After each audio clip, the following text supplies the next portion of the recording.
Bonjour à toutes et à tous, ici Piero San Giorgio.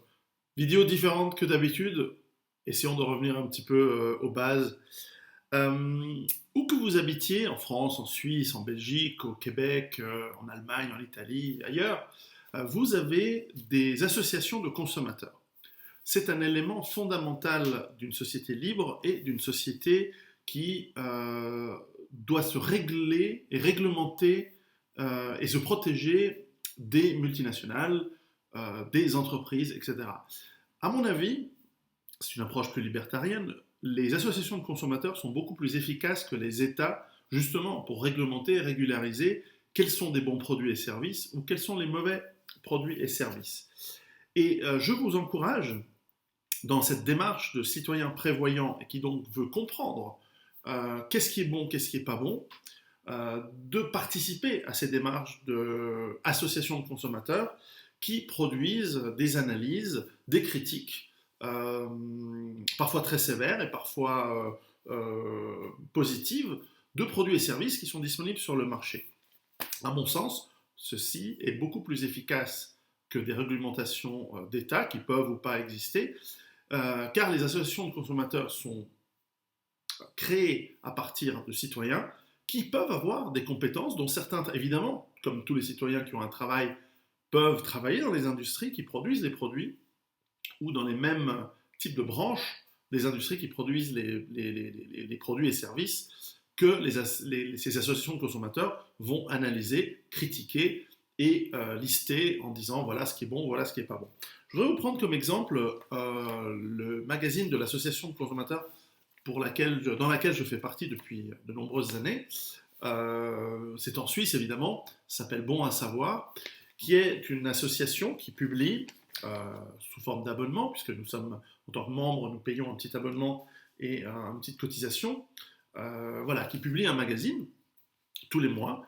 Elle a plusieurs publications, l'une plutôt pour la finance, par exemple, pour les produits financiers, pour les retraites, pour les impôts, etc., qui donne des avis de spécialistes sur quelles sont les meilleures techniques pour essayer de payer le moins possible d'impôts à ces États voraces qui foutent rien avec notre argent et qui le dilapident, mais aussi tout simplement comment mieux investir, comment faire attention, est-ce que oui ou non tel et tel placement est bon, etc. Donc ça c'est une partie financière.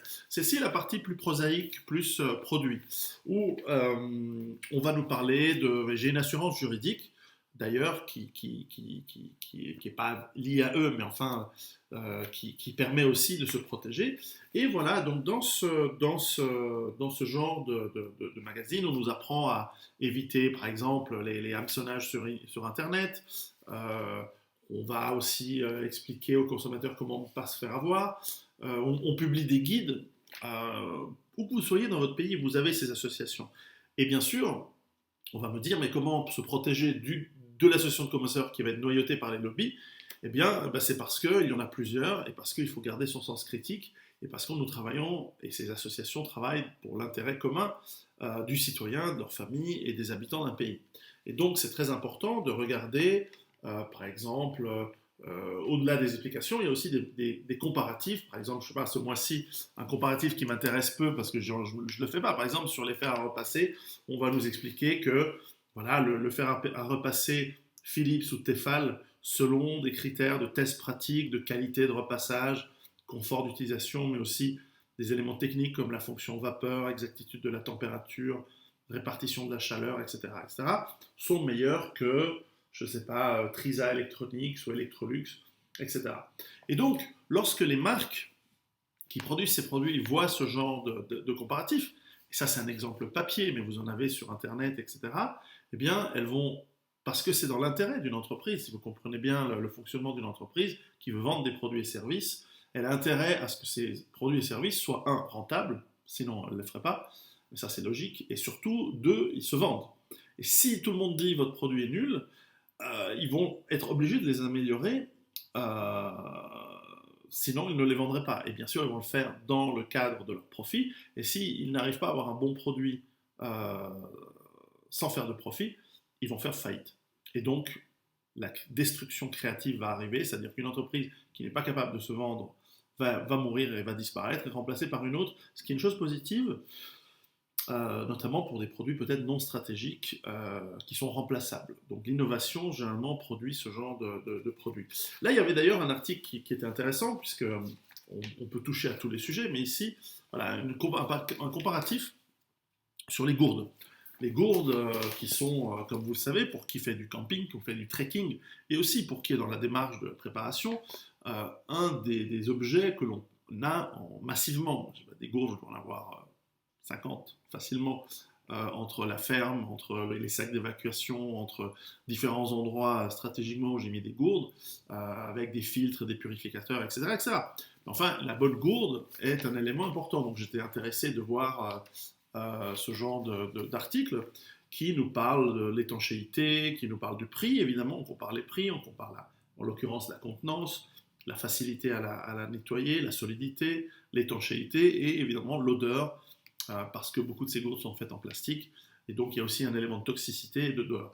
Et donc là, par exemple, on nous montre que les SIG, qui sont des gourdes de fabrication suisse, ou les Nalgen, que vous connaissez sans doute, ce sont les meilleurs qui ont été testés dans ce test, et que tout en bas, il y a des gourdes de grand commerce. De toute façon, ça, c'est pas, je ne considère même pas ça des gourdes.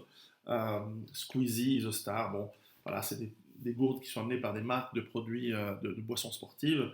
Voilà. Et donc, il y a des notes, et ça nous permet, en tant que consommateur, en tant que citoyen, d'avoir un avis qui est plus intéressant que la publicité. La publicité va vanter, j'en viens, je n'étais pas publicitaire, mais j'ai utilisé la publicité dans ma carrière professionnelle.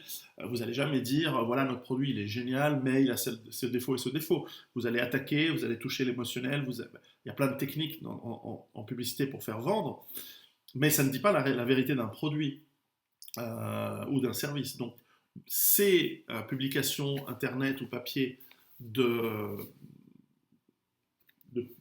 d'associations de consommateurs sont fondamentales, et je vous encourage à en faire partie. On apprend énormément de choses, et surtout, ça vous fait participer à la vie citoyenne. Être citoyen, ce n'est pas simplement consommer, bouffer, travailler, être un esclave payé, c'est aussi essayer d'améliorer la société, et par ce genre d'association, vous contribuez à la vitalité, à la survie de la société dans laquelle vous habitez, et de l'économie dans laquelle vous habitez. Donc, pour une fois, message positif, et ça fait aussi partie de la préparation de contribuer à la société dans laquelle on vit. Préparez-vous, à bientôt.